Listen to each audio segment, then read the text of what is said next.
Saji, tak sholat ke Mas Saji itu. Itu pemimpin munafik. Ohnya Ustaz, rumahnya dekat Mas Saji, sholatnya dekat Mas Saji Ustaz itu. Itu Ustaz munafik. Icek buyau. Mereka melihat kita berbondong-bondong beribadah ke rumah Allah. Mudah-mudahan dengan itu pula terbuka hatinya untuk beribadah ke rumah Allah Subhanahu wa taala. Amin ya rabbal alamin. Bil khusus buat saudara-saudara saya yang di luar sana yang tak sempat datang ke masaji, indahlah.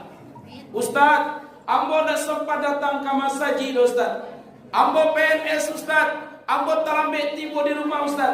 Ambo tiba di rumah lah habis isya Ustaz. Ustaz, ambo tak bisa datang ke masjid Ustaz. Ambo bakuli, alun tentu matahari terbenam ambo dan pulang Ustaz. Ustaz, ambo tak bisa datang ke masjid Ustaz. Litak bana badan ambo bakuri Ustaz. Tak bisa datang ke masjid indah. Duduklah di teras rumah.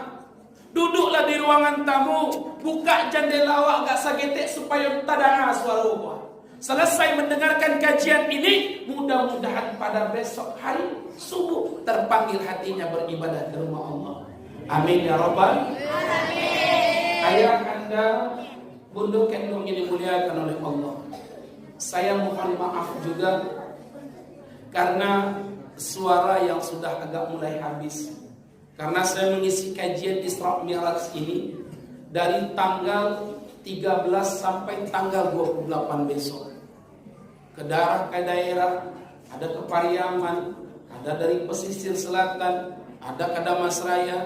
Maka saya berharap kepada adik-adik semua, kepada anak-anak ustaz semua, kita sama-sama mendengarkan kajian ini dengan baik. Supaya apa? Supaya bisa kita implementasikan dalam kehidupan kita. Nanti kalau ada kata-kata yang menyinggung hati, yang menyinggung perasaan, jangan jadikan kajian ini menjadi suatu penyakit ayah. Jangan jadikan kajian ini menjadi suatu penyakit bunda.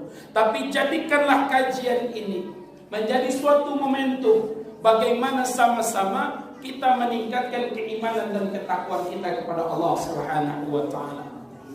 Begitu juga selamat datang, baru datang Ustaz Robi Aroka. Beliau luar biasa dakwahnya. Baru selesai mengisi kajian di Musola Ar-Rasyid Kampung Juang. Mudah-mudahan beliau selalu diberikan kesehatan oleh Allah Subhanahu wa taala.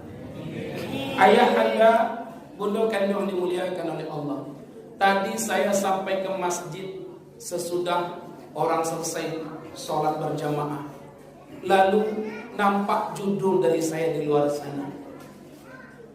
Menyambut Isra Mi'raj itu meningkatkan keimanan dan ketakwaan kita kepada Allah.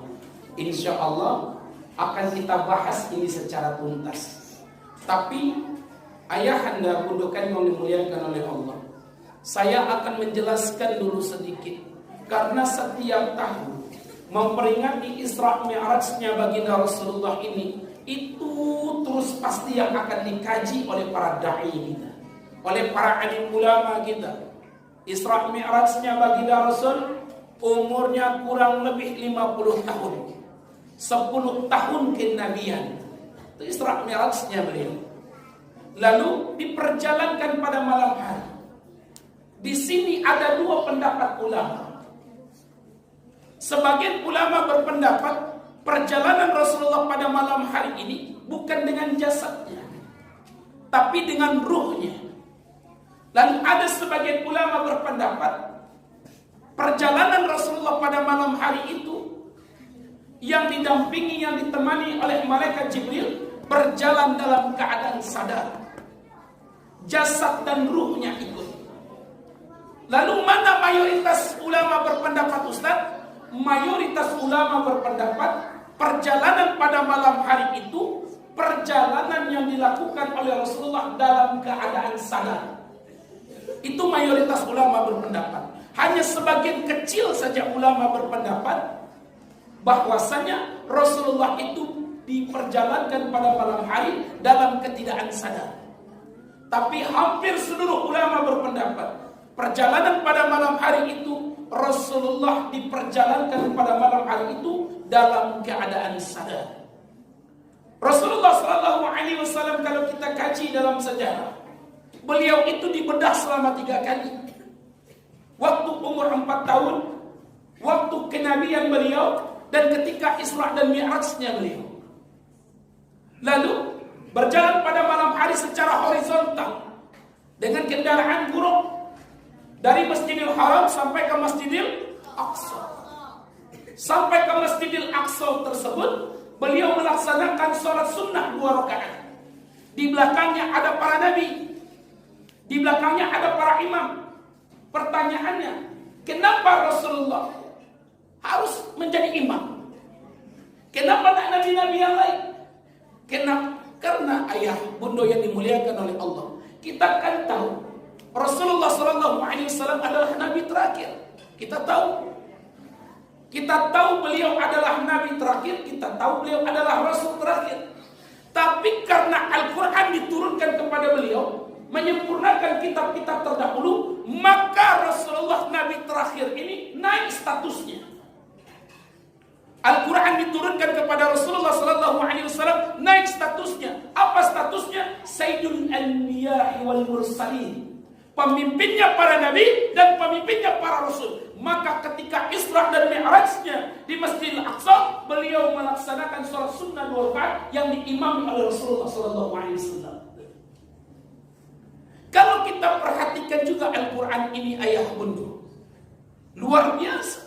Ketika Al-Quran diturunkan kepada Rasulullah melalui malaikat Jibril saja, malaikat Jibril pun naik statusnya.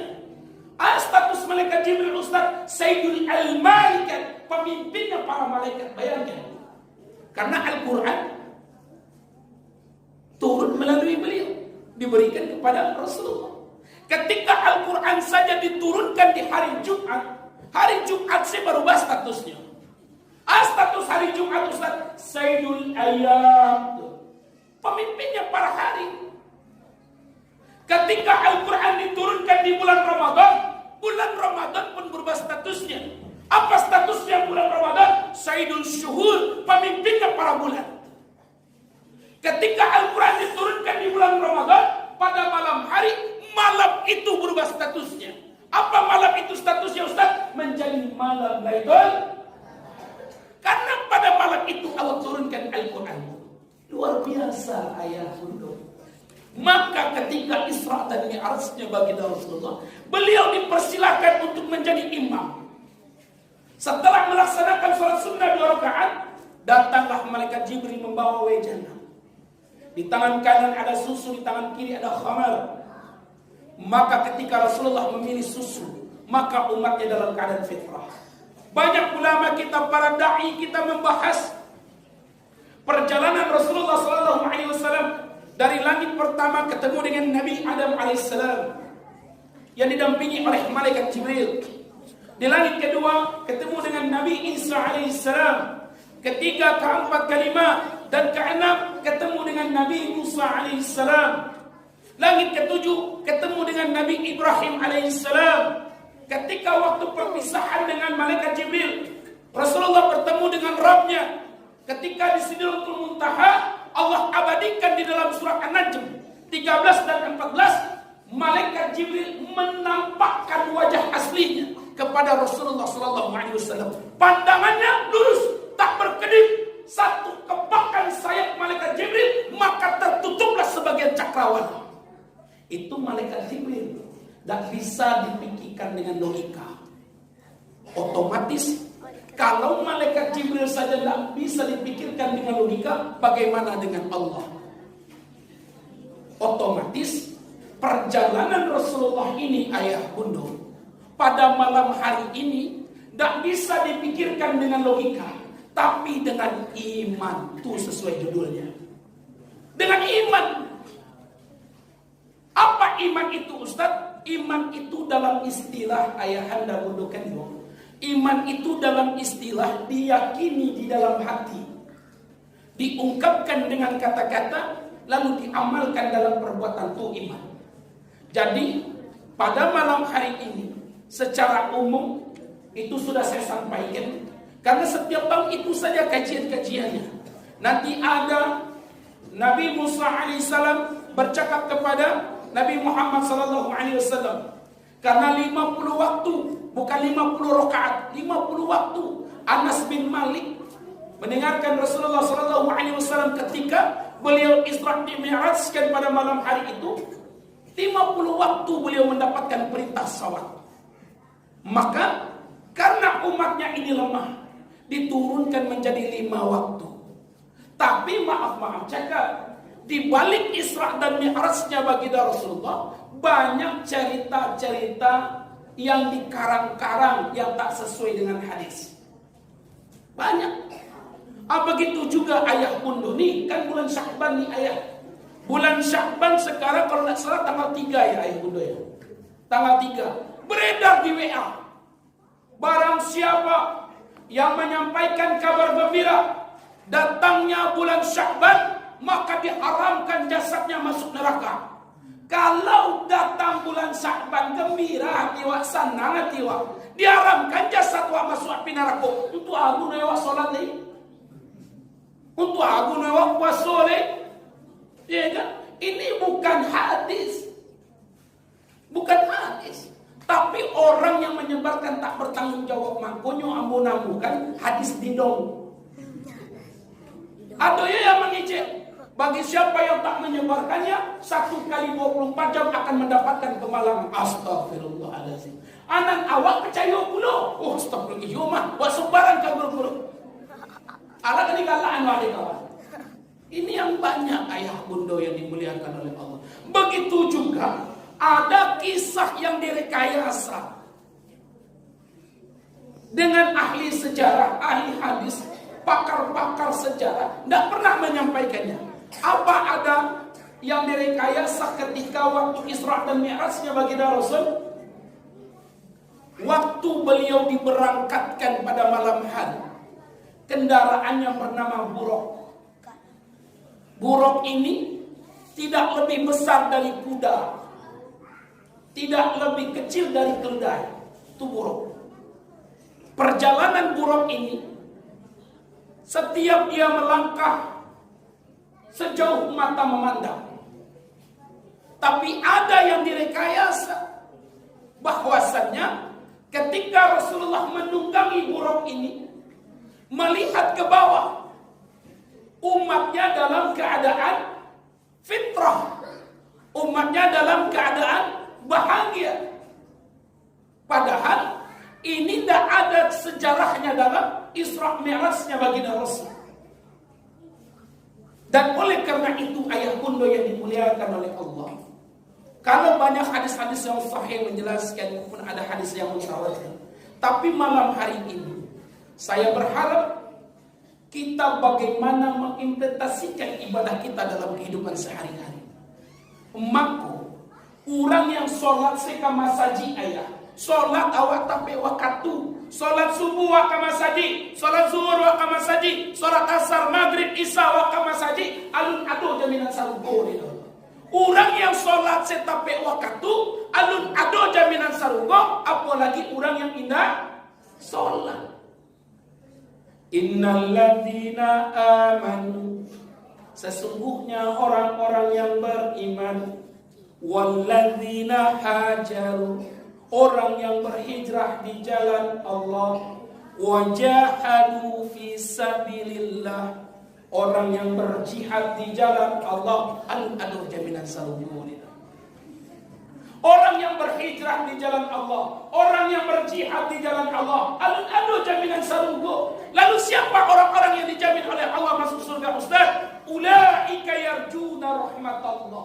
Mereka yang mendapatkan rahmatnya Allah. Maka sholat ini salah satu menjemput rahmatnya Allah. Maka kadang-kadang maaf cakap, awak main logika yang banyak. Tuh, kicik uja tua, kicik Ustaz Joni Al-Anas tua, orang sholat je tentu masuk surga. Apalagi orang tak sholat. Orang sholat je masuk neraka. Apalagi orang tak sholat. Nah, awak kan masuk neraka je nya. Ancana sholat je wali atu gongak namanya. Itu nang gongak tu nang. Jadikan sholat itu salah satu menjemput rahmatnya Allah. Kenapa? Karena yang pertama yang dihisab itu apa? Sholat. Mako maaf cakap. Bana kicik buya hamka wa ayah bunda. Kicik buya hamka Ustaz. Orang Islam itu walau tentu orang Minang. Tapi ateh nama orang Minang lah pasti agamanya Islam. Orang yang beragama Islam walau tentu orang Minang. Tapi ateh nama orang Minang lah pasti agamanya Islam. Aku cuy itu Ustaz, karena ada yang bersandi Sarah bersandi. Maka apa kata Buya Hamka? Kalau ingin mencari orang Islam, cari salat hari raya Idul Fitri besok. Aku cuy itu Ustaz, indahnya puasanya salat hari raya ya tuh mah. Aja dia lah nggak cari. Maka kalau ingin mencari orang beriman kata Buya Hamka, cari aja salat subuh di masjid. Kalau ingin mencari orang beriman, maka kalau ingin mencari pemimpin yang beriman, ingin mencari pemimpin yang munafik, cari salat subuh. Oh, yang pemimpin rumahnya dah kayak masjid, dah solat ke masjid tu pemimpin munafik. Oh, yang ustaz rumahnya dah kayak masjid, solatnya dah ke masjid ustaz tu dah. Itu ustaz munafik. Icek Buya nak icek ambur. Mangko kok berang jan kambo.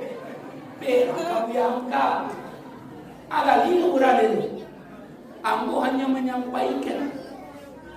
Dan oleh karena itu ayah bunda yang dimuliakan oleh Allah, begitu pentingnya sholat. Awak nak tahu doa ayah bunda, sholat wama yang akan diterima sama Allah, awak tak tahu. Apakah sholat subuh awak? Apakah sholat zuhur, asar dan maghrib awak? Isya awak tak tahu. Maka selalulah beribadah ke rumah Allah. Karena ayah bunda, orang sholat itu bisa merubah takdir Allah. Bayangkan. Itu luar biasanya sholat. Sholat itu bisa merubah takdir. Dalam Islam takdir itu ada dua. Takdir mubram dan takdir mu'allaq. Takdir mubram ini adalah takdir hak vetonya Allah. Itu takdir mubram. Tapi kalau takdir mu'allaq bisa kita rubah dengan ikhtiar dan doa. Contoh takdir mubram itu Ustaz. Contoh takdir mubram itu, misalnya Allah kasih jatah kita umur 70 tahun. Tahun sekian, tanggal sekian, hari sekian kita meninggal dunia. Maka maut itu tidak bisa dimajukan dan maut tak bisa dimundurkan. Itu maut. Itu takdir mubram namanya. Haknya Allah. Apalagi contoh takdir mubram, di alam rahim siapa kita singgah? Di alam rahim ibu yang solehah? Di alam rahim ibu seorang munafik? Di alam rahim seorang ibu kafir? Karena pada hakikatnya alam rahim itu fitrah. Itu takdir Allah, takdir mubram dari Allah. Tapi takdir mu'allaq ini ayah bisa kita rubah dengan ikhtiar dan doa. Contoh takdir mu'allaq itu Ustaz. Misalnya, kan coba lihat dalam surat Al-A'raf ayat 172. Sebelum Allah tiupkan ruh ke alam rahim seorang ibu, di alam arwah itu Allah sudah berfirman kepada kita. Apa firman Allah di alam arwah? Alastu rabbikum, kata Allah. Bukankah aku ini Tuhanmu? Lalu kita jawab, bala, benar ya Allah. Syahidna, kami bersaksi ya Allah. La ilaha illallah Muhammad Rasulullah. Baru Allah tiupkan ruh ke alam rahim seorang ibu. Dicatat oleh malaikat Allah. Fulan bin Fulan ini hidupnya di dunia 65 tahun misalnya. Dicatat di malaikat Allah, Fulan bin Fulan hidup di dunia 65 tahun, nantinya meninggal dalam keadaan gantung diri. Tercatat itu di lauh mahfuznya Allah. Tapi semasa hidup di dunia, dia selalu beribadah ke rumah Allah. Semasa hidup di dunia, dia selalu menebarkan kebaikan. Semasa hidup di dunia, hatinya terikat di rumah Allah. Setelah dia selesai beribadah, dia berdoa kepada Rabbnya, Ya Rabb, wafatkan hamba dalam keadaan husnul khatimah. Ya Rabb, wafatkan hamba dalam keadaan Islam. Ya Rabb, wafatkan hamba dalam keadaan suci. Maka ketika dia selalu berdoa kepada Rabbnya, Allah jawab dalam surat Ar-Ra'd ayat 39. Allah jawab, Yamhullahu man yasha wa yu'abbid wa indahu umul kitab. Yamhullah, Allah hapus. Apa yang Allah hapus? Setiap apa yang ditetapkannya di sisinya terdapat umur kitab. Yang tadinya tertulis di Lauhul Mahfuznya Allah. Orang ini wafat dalam keadaan bunuh diri, maka Allah hapus. Orang ini Allah wafatkan dalam keadaan husnul khotimah. Waktu tak dimajukan, waktu tak dimundurkan, tanggal tak bertambah, hari tak berganti, bulan pun tak berubah, tahun pun tak berganti. Pada hari itu Allah wafatkan dalam keadaan husnul khotimah. Itu sholat. Bayangkan ayah Allah. Luar biasa sholat ini. Begitu juga menjemput rezeki. Menjemput rezeki ini juga bisa dirubah dengan sholat, karena dia salah satu takdir mu'allaq. Contohnya Ustaz, misal maaf cakap, awak ingin masuk TNI misalnya, ya kan? Awak rajin sholat ke masjid. Amak awak berdoa, kakek awak berdoa, ayah awak berdoa, ya Allah, luluskanlah anak hamba ya Allah untuk masuk TNI ya Allah. Terus dia puasa sunnah, dihidupkan salat sunnah. Maka ketika pada malam itu diaminkan oleh malaikat Allah, anaknya lulus TNI. Kenapa? Karena salat. Tapi ada juga orang yang lupa, lalu lolos anaknya. Jangankan salat sunnah, salat wajib juga ya. Kalau doanya lah dikabulkan. Itu sholat ayah bunda luar biasa. Maka saya berharap ini ada anak-anak kita, anak-anak kita calon pemimpin masa depan. Maka didiklah anak kita dengan baik. Anak wak suruh sholat, awak sholat dulu ayah. Kau anak disuruh sholat, ayahnya nak sholat. Tungkek yang membawa. Anak disuruh mengaji, ayahnya nak mengaji. Nah, baiklah waang sholat nak kasurau, baiklah waang mengaji nak. Kok mati ayah engkau boleh sholatkan ayah engkau? Ayah sebantali asar ya. Antang wak kamasajid Nurul Huda dan Nurul Haq ya. Kok talambe wak beko nyumpung wak di ustaz awak. Ada kecil ayahnya. Paisilah waang kalau ayah sakit. Tu ayah kama yang itu di lapau. Mami lapau tu tampe gobe sakit kapan lo? Sakit palua datang nih ke rumah Allah, sujud ke rumah Allah. Allah abadikan dalam surat Al-Anfal ayat 2. Tuh Allah abadikan tuh. Siapa orang-orang yang beriman itu? Kalau disebut nama Allah gemetar hatinya. Innamal mu'minuna alladzina idza dzukirallah wajilat qulubuhum. Orang yang beriman kalau disebut nama Allah gemetar hatinya. Ketika azan berkumandang, itu Allah yang mengundang, Allah yang memanggil. Ketika disebut nama Allah, Allahu Akbar, Allahu Akbar, maka orang beriman itu gemetar hatinya. Yang memberikan anak itu adalah Allah, yang memberikan jabatan adalah Allah, yang memberikan tahta adalah Allah, yang memberikan kedudukan adalah Allah, yang memberikan harta adalah Allah, yang memberikan nikmat-nikmat, semua nikmat adalah Allah Subhanahu wa taala. Maka orang beriman kalau ketika azan berkumandang gemetar hatinya ayah bunda. Tapi banyak di antara wakili sekare-kare azan yang dikumandangkan oleh imam awak, sakare-kare itu ini banyak domino yang melangkang. Itu nan banyak. Yang parahnya ayah, ini mamaknya satu belum. Ya Allah ya Rahman. Ustaz, ambo kalapau tu Ustaz, nah domain judi Ustaz. Ambo kalapau tu mailangan suntua. Kapal ambo sakit, mangko ambo duduk di lapau.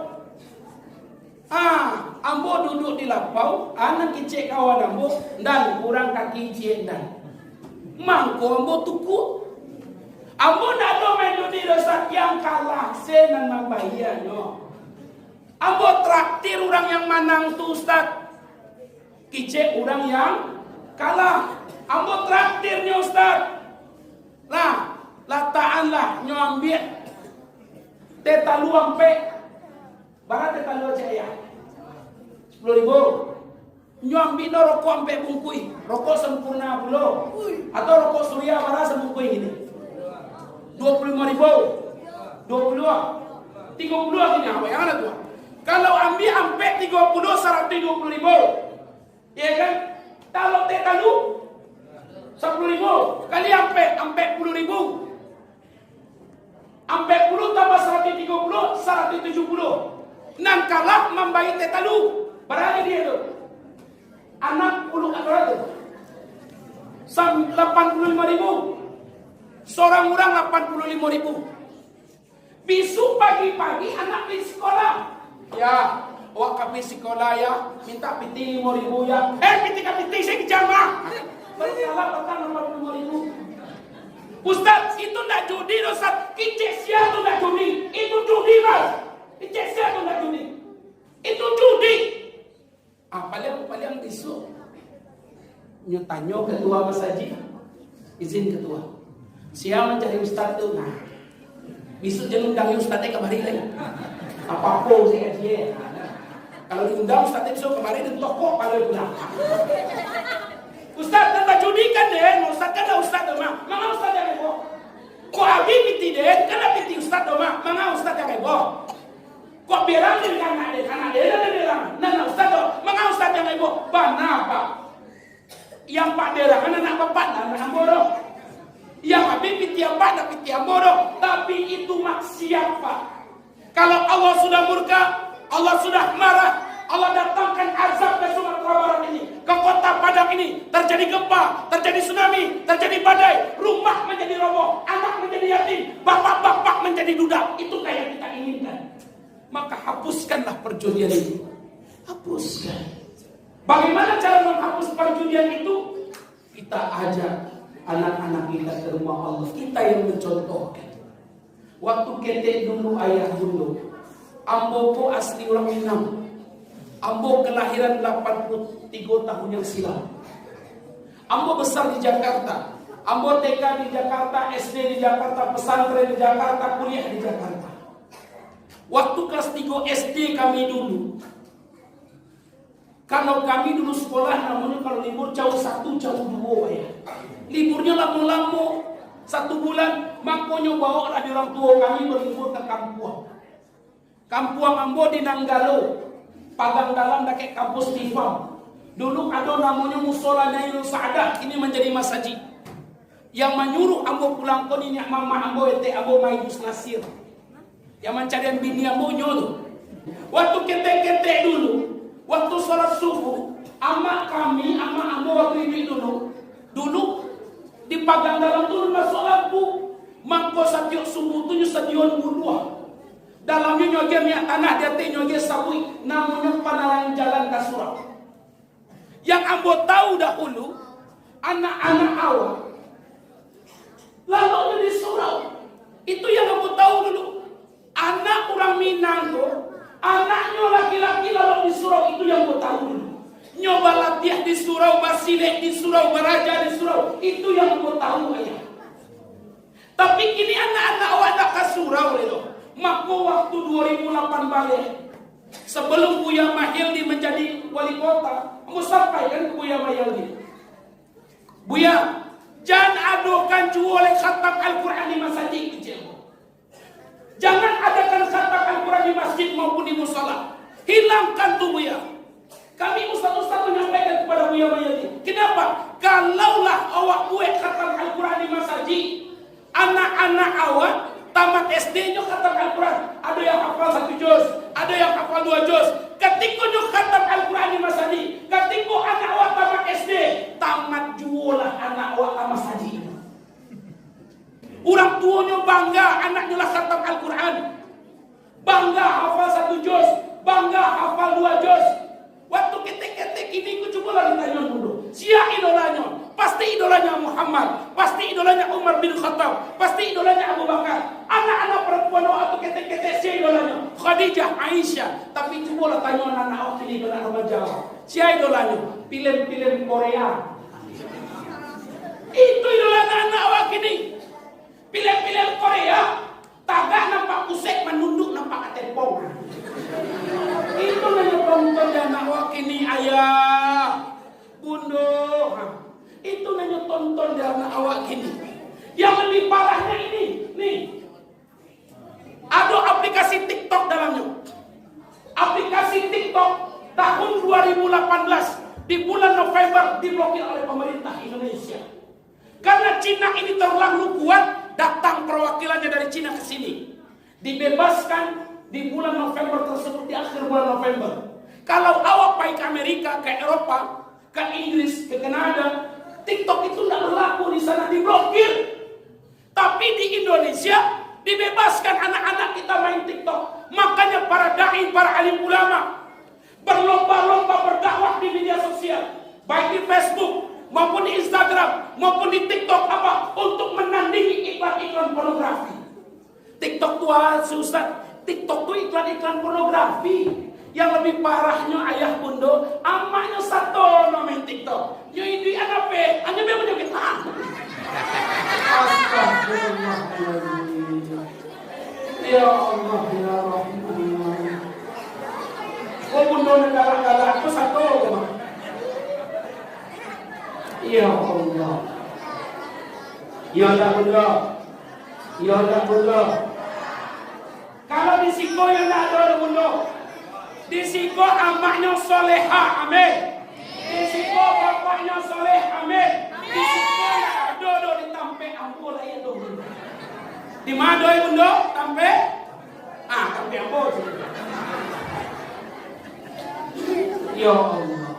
Yang lebih parahnya sekarang bunda, cari pakai anak-anak manusia wak. Makanya ketika kejadian kemarin itu saya bilang, kalaulah anak awak menginjak umur 12 tahun perempuan, walaupun di depan muka ayah kandungnya di rumah, pakaiannya sopan. Maaf cakap, walaupun ayahnya rajin sholat, otak maksiat itu masih ada. Apalagi ayahnya nggak sholat.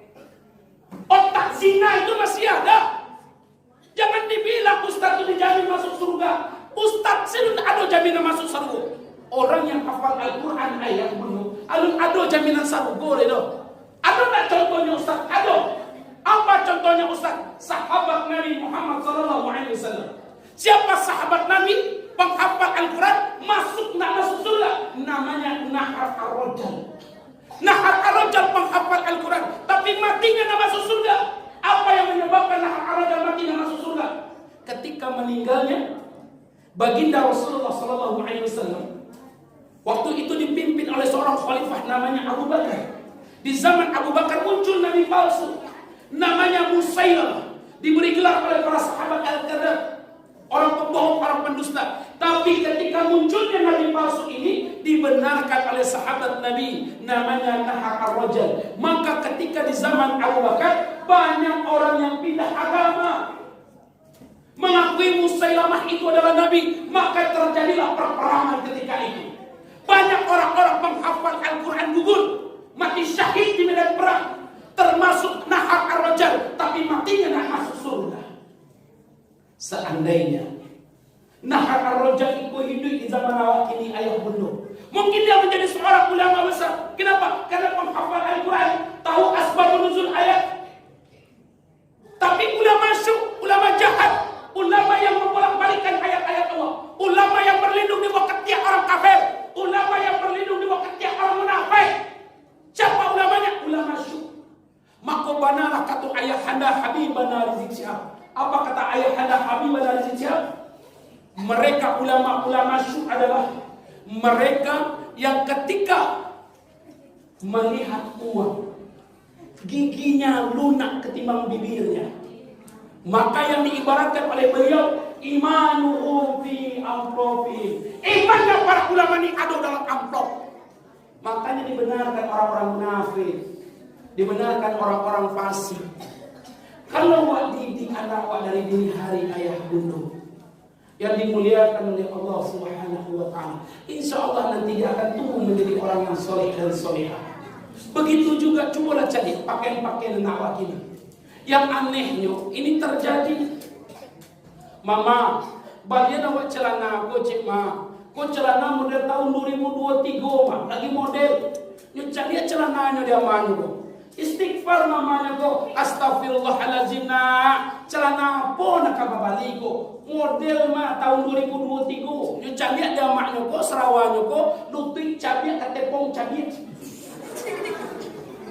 Balian awak cik mah, nanti cik anak tadi kok. Jangan lain nak, jadi kono di balik celana. Jangankan cik bali celana. Tapi nak iko dona. Anak kicik mamanya ko. Awak ingin iko mah lagi model. Dek karanu anak sama tua yang tak baraja tak kakak. Nuduh hati amaknya ko. Nyorayulah papanya papa. Anak awak teragak menimbali Sarawak ko pa. Nyo jadi di papanya. Astagfirullahalazim. Sarawak ko ma. Iyo lagi model pa anak kicik anak awak. Jadi balian oleh mak. Anak kecil mama ko nyorayu yung papa. Balian lah pa. Ndak ke papa balian do. Balian pa. Anak wajie nyo. Ndak berani lah kakak. Lari nyo dari rumah ko pa. Ndak tak karo di mama do. Nyo jupu-jupu yung papa. Alah tak buka di papa ko. Nyo balian celana.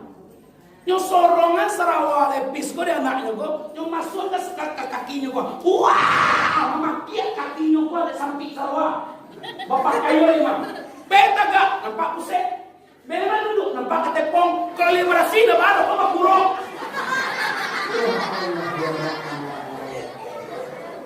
Astagfirullahaladzim. Di situ nak ada orang mundo. Di kampe ambo dah ada. Di mana nya? Dan oleh karena itu dulu, didik anak kita dari sini. Perbaiki ibadahnya, perbaiki sholatnya. Itu yang pertama. Yang kedua, ini yang banyak terjadi ayah bunda, yaitu masalah hablum minannas, takwa yang ditanya, meningkatkan iman dan takwa. Takwa itu apa sih Ustaz? Takwa itu mutakin, artinya berusaha mengerjakan perintah Allah dan berusaha meninggalkan larangan Allah. Maka banyak kalau Ustaz kalau bulan puasa itu lanyah surah Al-A'raf ayat 133 itu. Wasari'u ila maghfiratin min rabbikum wa jannatin 'arduha as-samawati wal ardh u'iddat lil muttaqin. Wah, dalam bahasa Arabnya dan bersegeralah kamu minta surga Tuhanmu dan surga yang seluasnya seluas langit dan bumi. Untuk siapa? Untuk orang yang bertakwa. Aku lanyah surah itu. Kalau tiba dan masuk di ustaz awak. Makasihnya Ustaz. Kalau masalah hubungan hablum minannas tak ada dengan Allah hubungannya. Hubungannya dengan manusia itu sendiri. Contohnya Ustaz, maaf cakap ayah. Walaupun awak Ustaz, walaupun awak ulama, walaupun awak pemimpin, tapi jomin tua lah bahasa kuat. Gara-gara tanah wak putihkan hubungan tali silaturahim. Sampai ke tulang putihnya, nak kadang sapu ando. Walaupunnya Ustaz, walaupunnya rajin sholat, walaupun setiap tahun berakai umrah, walaupun setiap tahunnya berkurban, kalau diputuskan hubungan tali silaturahim, la yadkhulul jannah, nak masuk surga. Walaupunnya Ustaz, walaupunnya ulama, demi tuh nak pasapun Ustaz apa namanya itu? Gara-gara tanah diputuskan hubungan tali silaturahim. Ya Allah ya Rahman. Maka di bulan Sya'ban ini kita pupuk semua. Sebelum datangnya bulan Ramadan, kita perbaiki semua. Perbaiki ibadah awal, perbaiki hubungan hablum minannas kita. Begitu juga kita bimbing anak-anak kita untuk memperbaiki hubungan hablum minannas. Apa kata ketua masjid kita tadi? Ustaz, kalau sholat zuhur asar Ustaz, nyoba rabu azan Ustaz. Anak-anak awak Ustaz. Lalu saya dapat bisikan, ada namanya Al-Faruq. Mana nama Al-Faruq? Mana yang nama Al-Faruq? Weh rajin yang sholat Ustaz. Wah itu nak apa-apa. Mudah-mudahan rajin saya nyoma azan. Mudah-mudahan besok dia menjadi ulama. Amin. Menjadi orang yang istiqomah di jalan Allah. Amin. Kalau ini kita tanamkan dari dini hari untuk anak-anak awak, insya Allah ayah bunda. Maka akan saya tutup dengan suatu kisah. Dahulu ada namanya negeri yang bernama Andalusia. Ada dahulu negeri yang bernama Andalusia. 100% agama Islam di sana. Namanya sekarang negara Spanyol. Tapi kalau wajah lihat kini ayah bunda, negara Spanyol itu sekarang, jangankan umat yang 100% agama Islam, 5% segini kurang, tak sampai.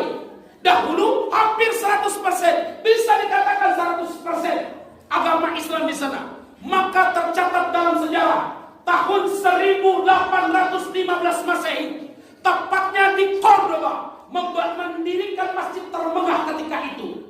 Tepatnya di Cordoba. Tapi ketika itu Ada pemimpin yang memisahkan antara agama dengan politik, namanya sekuler. Begitu juga ada di negara Turki. Ada pemimpin yang zalim ketika itu, namanya Kemal Atatürk. Ketika masjid termegah dibuat di Cordoba di tahun 1800-an, maka ketika anak-anak kita dipisahkan dari masjid, dipisahkan. Maka ketika di tahun 1883 Masehi, masjid termegah tersebut berubah menjadi alih fungsi tempat ibadahnya agama lain. Dan sekarang negeri Spanyol yang dahulu 100% agama Islam, sekarang tak sampai 5%. Kalau kita tanamkan dari dini hari kepada anak-anak kita cinta masjid, beribadah ke rumah Allah sampai 100 tahun, sampai 50 tahun ke depan, atau sampai hari kiamat ke depan, maka Masjid Nurul Haq ini akan tetap berdiri dengan kokoh. Tapi kalau kita tanamkan kepada anak-anak kita cinta masjid, beribadah ke rumah Allah, jangankan 50 tahun, jangankan 100 tahun, 30 tahun kamu kurang gua wilayah. Ragu, kenapa? Karena tak ditanamkan cinta masjid, apalagi ayahnya. Dan oleh karena itu, yuk, pada malam hari ini kita berdoa kepada Allah. Kita doakan orang tua kita, doakan anak-anak kita, doakan negeri kita, supaya mendapatkan negeri yang selalu mendapatkan rahmat dari Allah Subhanahu wa taala. A'udzu billahi minasyaitonir rajim. Bismillahirrahmanirrahim. Alhamdulillahi rabbil alamin. Assalatu wassalamu ala asrafil anbiya'i wal mursalin وعلى آله وصحبه أجمعين. اللهم ربنا تقبلنا منا صلاتنا وصيامنا وركوعنا وسجودنا وخشوعنا يا الله يا رحمن يا كريم. اللهم إنا نسألك سلامة في الدين والدنيا والآخرة، وزيادة في العلم، وبركة في رزق، وتوبة قبل الموت، ورحمة عند الموت، ومغفرة بعد الموت. اللهم حوين علينا في سكرة الموت يا الله، والنجاة من النار والأفراح إلى الحساب. اللهم ربنا ولوالدينا ولجميع المسلمين والمسلمات والمؤمنين والمؤمنات الأحياء منهم والأموات، إنك سميع قريب مجيب الدعوة يا قاضي الحاجات. يا الله يا رحمن يا كريم. Pada malam hari ini kami bermunajat kepadamu ya Allah. Terimalah salat kami ya Allah. Terimalah ruku dan sujud kami ya Allah. Khusyukkan kami dalam beribadah ya Allah. Ya Allah, ya Rahman, ya Karim. Ya Allah, dapatkan kami para pemimpin yang baik ya Allah, pemimpin yang amanah ya Allah, para pemimpin yang cinta pada rakyatnya ya Allah, para pemimpin yang selalu mengajak rakyatnya untuk beribadah ya Allah. Rabbana la tuzigh qulubana ba'da idh hadaytana wa hab lana min ladunka rahmah innaka antal wahhab. ربنا لا تؤاخذنا إن نسينا أو أخطأنا ربنا ولا تحمل علينا إصرا كما حملته على الذين من قبلنا ربنا ولا تحملنا ما لا طاقة لنا به واعف عنا واغفر لنا وارحمنا أنت مولانا فانصرنا على القوم الكافرين ربنا آتنا في الدنيا حسنة وفي الآخرة حسنة وقنا عذاب النار. سبحان ربك عما يصفون وسلام على المرسلين والحمد لله رب العالمين. Yuk sama-sama kita berselawat kepada Rasulullah sallallahu alaihi wasallam. Sallallahu ala Muhammad sallallahu